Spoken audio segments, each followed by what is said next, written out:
Hello, and welcome back to Historic Ways to Die. Tonight, we journey back to ancient Babylon, to the year 323 BC, to unravel one of history's greatest unsolved mysteries, the death of Alexander the Great. A man who forged an empire stretching from Greece to India, a leader believed to be touched by the gods, found his life extinguished not on the battlefield, but within the walls of a palace. He was only 32. What brought down the world's most powerful man? Imagine the scene. Babylon, a city of wonders, is alive with celebration. Alexander and his men are feasting, toasting to their incredible conquests. The air is thick with the scent of roasted meats, exotic spices, and flowing wine. But over 12 agonizing days, the invincible conqueror withers away. He's consumed by a raging fever, racked with pain, and loses his ability to speak. His loyal soldiers, desperate for a final glimpse of their king, file past his deathbed in a somber procession. On the final day, he is gone. The official cause? A fever. But history whispers a different, darker story. The first and most tantalizing theory is poison. It's a classic tale of court intrigue. Some ancient accounts claim that during that fateful banquet, a slow-acting poison was slipped into Alexander's wine. But who would dare?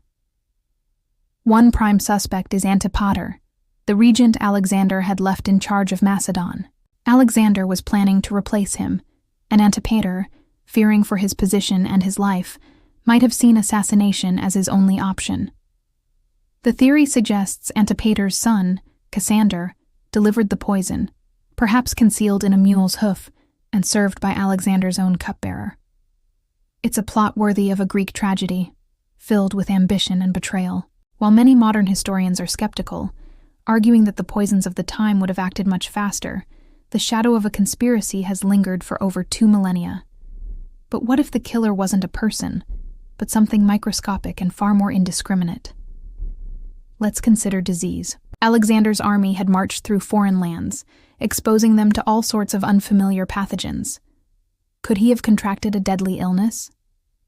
Theories range from malaria, which was rampant in the swampy regions around Babylon, to typhoid fever, often spread through contaminated food and water.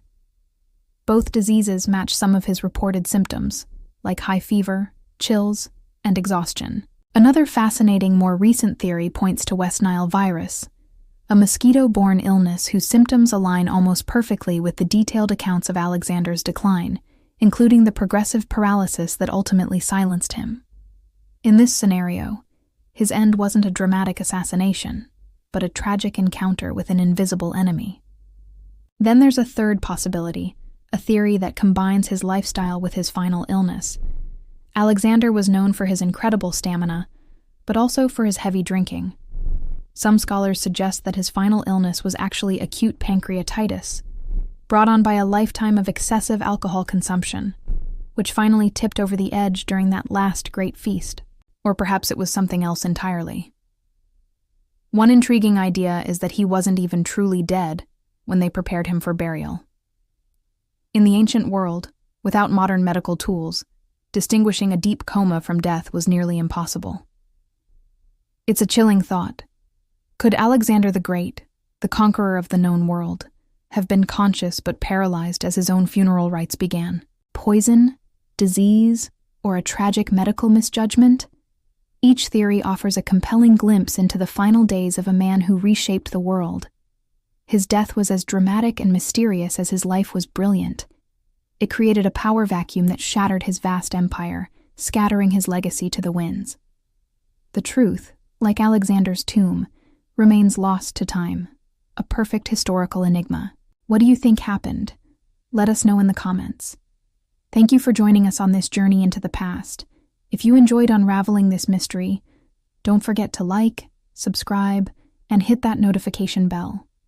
We'll see you in the next tale of history's strangest deaths.